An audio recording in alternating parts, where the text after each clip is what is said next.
Boys, girls, all my Trumpaholics out there, welcome back to Other Robert. It's Joe. I know I really have not done season 2B at all.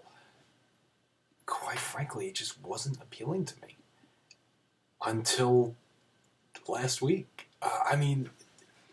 I've had this problem with Fear the Walking Dead in the past. I don't know if I'm the only one. Let me know if you guys are feeling the same way. I watch it week after week, but it's not really too entertaining until the end. It all wraps up, it all culminates nicely. I have to say that no difference here. This was a pretty great season finale, all things considered, for the show. Everything built to this very, slowly at times, but the payoff was great, and it was worth the investment of watching the show. So, I don't even know where to begin. A 2-hour finale. I'm kind of going to be all over the place, and I probably won't know a lot of names because they added so many people in this half of the season that they didn't even really reference too much. Alejandro, that whole that whole story, his ending was actually pretty, I don't want to say rewarding, redeeming. Really redeeming. Alejandro was a character who I didn't like. I don't know if he was meant to come off that way, but he never came off well to me. I always disliked him. Didn't really trust him.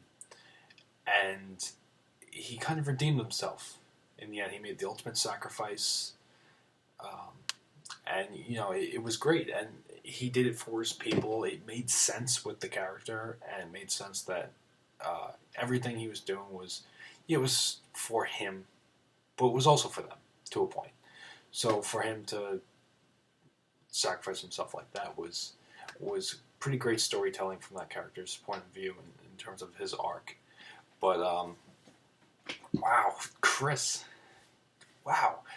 I said going into season 2A, I think, that Chris was the one to look out for. Chris and Nick. I said Chris and Nick are, they came from a beginning where, in the beginning of season 1, I really couldn't tell the two of them apart too much. I thought they had looked kind of similar. The similar kind of role. Nick had he was, a drug addict in pre-apocalypse, and that was the main difference for me. Other than that, they seemed pretty similar, coming kind of from the same place.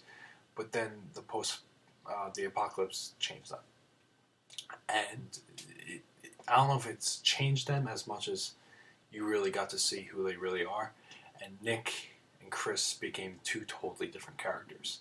I thought that was really interesting to see that juxtaposition with the two, where Chris was basically screw everyone else, where Nick was let's help everyone else. And I thought those were two pretty interesting extremes to see on TV, similar to Carol and Morgan in different sense.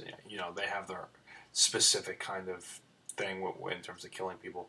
But similar kind of relationship here with Nick and Chris, although they weren't really butting heads as much. But and they were separated for this half of the season. But by the way, I'm going over both episodes. I should have said that in the beginning. Yeah, there were 2 episodes, so just talk about both of them. It's also in the title, so But Chris, that ending, that is burned into my head. That was a pretty brutal ending, and Chris was a character I know a lot of people didn't like. I did like. I liked what they were doing with him. I thought they had big plans for Chris. I'm surprised that it went the way it did.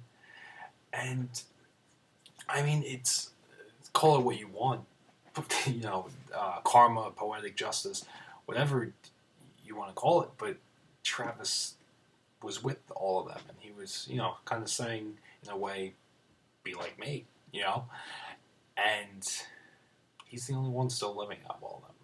They all met their end relatively quickly, in terms of after their whole relationship with all of them together, in terms of Travis and all that.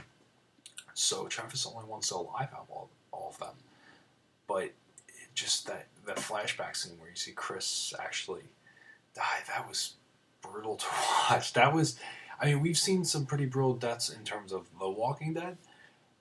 Some gory deaths, brutal deaths. This hit in a different kind of way. Yeah, I mean, some of it could be because of how young.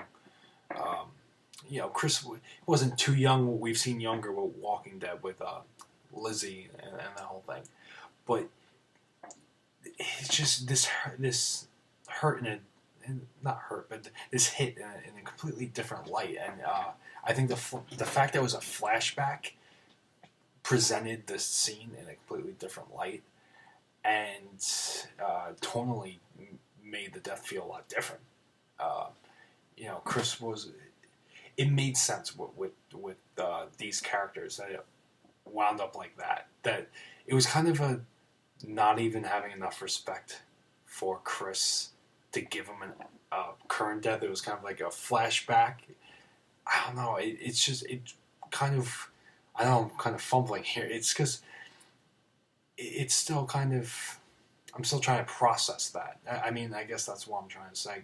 I do these videos right afterwards because I want discussion. I want to talk about it. I want to talk about what I just saw. And I'm assuming a lot of you who are watching want to do the same. So this still hasn't really fully processed with me yet. But that Chris death was one that I'm going to remember for quite some time. And to this day, in Fear the Walking Dead, I think that was the most brutal death to watch, really. But, I mean, then Travis, seeing his reaction was just the character evolved. In that one scene, I mean, he hit his boiling point, right? Travis hit his boiling point, and that's something that I think a lot of people were waiting to see since the beginning of season 1. When will it finally snap? When will he snap? When will he hit his boiling point? And he did here. And it took the death of Chris for him to do that and completely lash out and essentially kill 3 people. He directly killed 2, but indirectly led to the death of a third. And that was edge of your seat kind of action for Fear the Walking Dead, which is something, I mean, at least for me, that is rare in the show. But and then Travis, because of that, they have to leave the hotel. Strand stays behind, which Strand, I mean, now with Chris gone, the only characters I really, really care about, Nick and Strand, and maybe Travis, and Alicia. But wow, that was surprising that Strand would stay. You would think at this point he would have kind of evolved to the point where he would go with them, and the relationship that all of them share.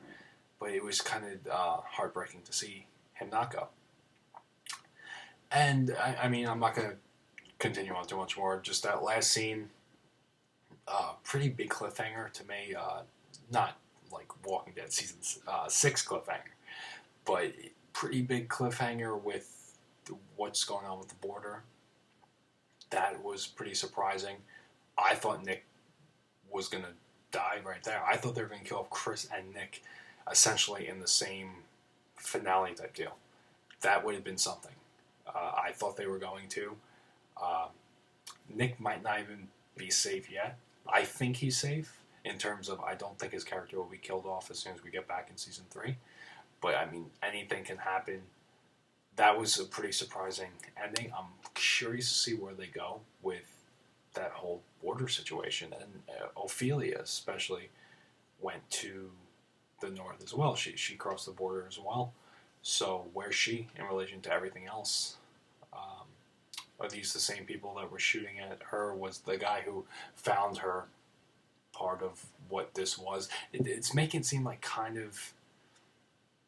I don't know. At first I got like a military type vibe, especially with the helicopter and with the whole border location. But when you saw the shooting start, they didn't strike me as military. They struck me as a group who kind of just found that area and utilized what was there. But that's it for me. I know this was pretty much just me kind of processing what was going on.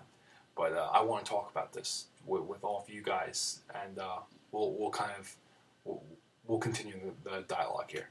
But let me know what you guys thought about the season 2 finale of Fear the Walking Dead. Maybe I'll come back a couple weeks after everything it's kind of set in and kind of give a more clear, distinct opinion about it. But great episode. I really, I think the storytelling paid off in the long run. And at times, season 2B was kind of hard to watch. It ultimately led to a pretty satisfying ending. So let me know what you guys thought about season 2 of Fear the Walking Dead. Subscribe if it takes around that much effort to do so. Until next time, you have been traumatized.